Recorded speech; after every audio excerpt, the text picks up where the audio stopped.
üks suurtest töödest, kõigi põllutöö ja katuseparanduse juures on ju taresoojus, puid tehakse. Sa lased nüüd juba teha kindlasti. Seni ma tegin ise. Meil on ju 3 hektarit metsa, seal on puid, ladendus, ütleme niimoodi. Aga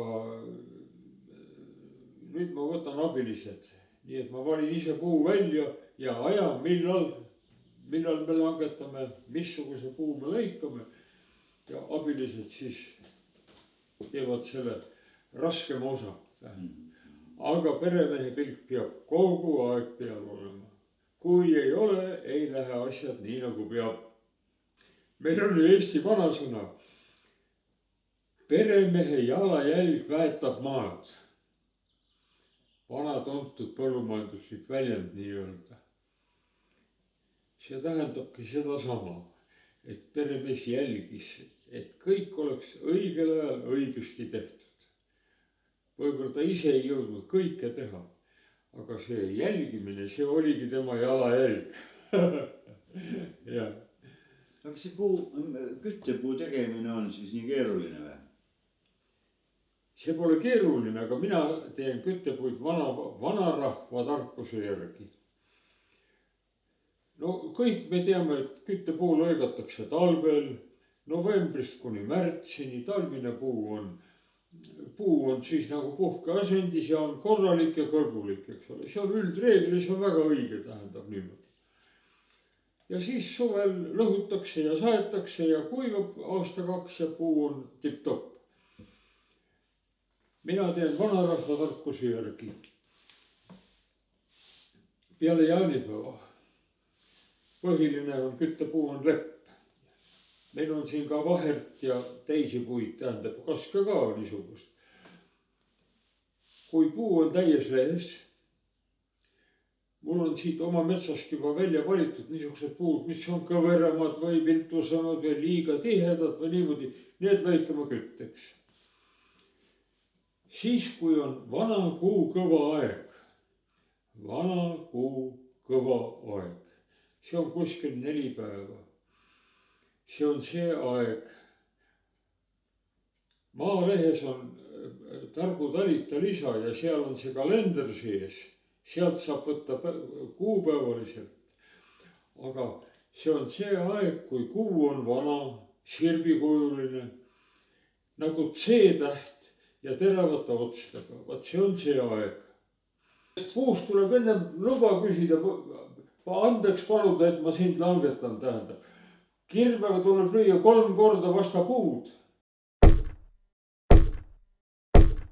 Siis puu hing läheb välja, enne kui langetad, tähendab. Mis kõik tuleb teha. Võt, siis sa oled kasvatanud selle puu ja siis langetad, siis klapib kõik. Aga kui seda ei tee, siis juhtub mõni asi, mingi õnnetus või asi või midagi ja siis kirutakse, valmutakse, et pidi see nii minema ja naa ja juhtub nii ja naa. Aga kui teed nii nagu ette nähtud, siis tavaliselt läheb normaalselt. Ma vaatan näiteks, ma toon niisuguse näite. Ükskord me läksime maha võtma ja ma unustasin 3 korda lüüa vasta puud, tähendab. Lihtsalt unustasin ja võtsime maha.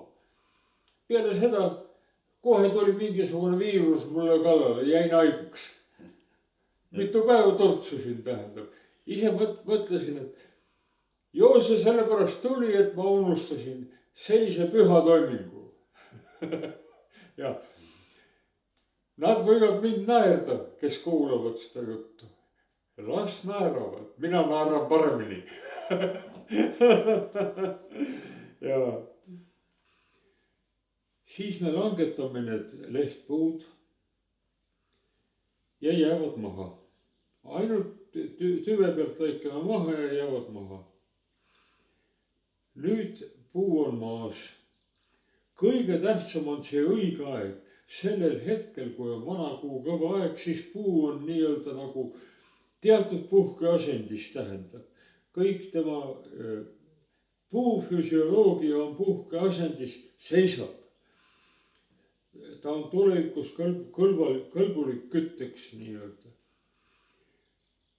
ja siis puu on langetatud ja lehed, mis küljes on, tõmbavad intensiivselt puu kuivaks. Lehed tõmbavad viimase niiskuse veel puust välja.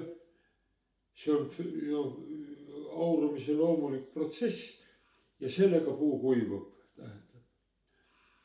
Siis kui lehed on krõbid, siis on juba aeg, võib selle puu ära tükeldada ja nii me teeme. Siis on põllult vili lõigatud, see on hea vedada ka, tähendab. Siis tükeldame ära ja toome selle puu siia pinumaale. Kui on jäme, lõhume ära, kui on peenikene lepp jääb selliseks, sest ta läheb nii jämedalt läheb juba ahju, nii saunaahju kui pliidi all tähendab. Ja ma olen juba septembris sellise lepaga kütnud. Ta põleb juba. Toores puu võib ka põleda, aga see on vilets, aga see puu juba põleb tähendab. Tema niiskus on juba alla 20%. Vaat see on saavutatud ainult sellise õige lähenemisega. Vana kuu kõva aeg ja lehed tõmbavad kuivaks. Ja on tunda. Ja vanasti jälgite kõike seda ehituspuhul, palkide puhul, küttepuu puhul, tarbepuu puhul.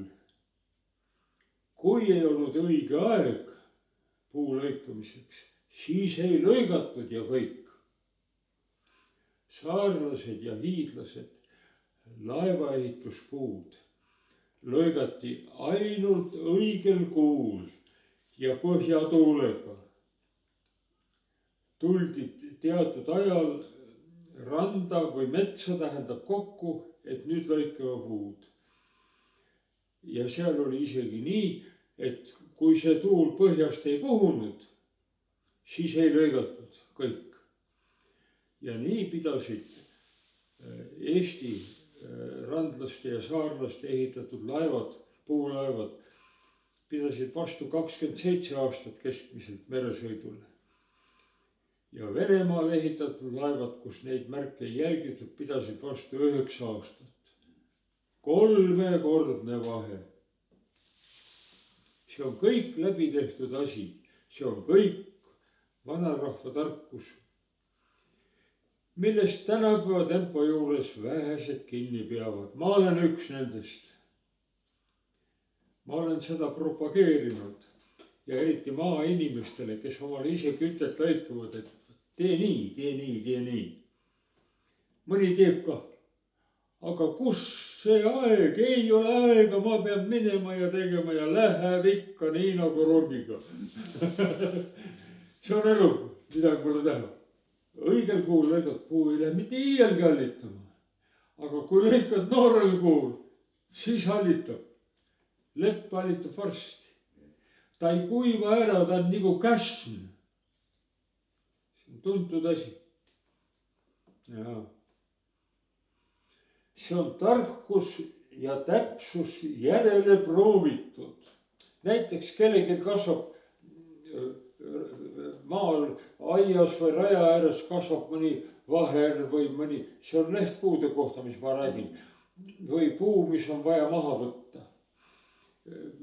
Kui on asula, siis peab veel raieloa võtma ja see antakse ja kõike niimoodi. No püha taevas, see puu oma aiast tuleb maha võtta ikkagi õigel ajal tähendab. Mitte niimoodi, et ma sain nüüd saemehe ja tule nüüd võtame maha. Laseb noore kuuga maha. No kurat, see ei kõlba mitte koeratoalagi. Selle nüüd ostsime toores sangleppa, et 2 aasta pärast oleks korralik küte. Et tuleb keegi lastelastest või niimoodi, et tal on võtta korralikku kütet just nimelt sauna kütmiseks. Ja siin põllu ääres tuule käes see puu kuivab ilusti.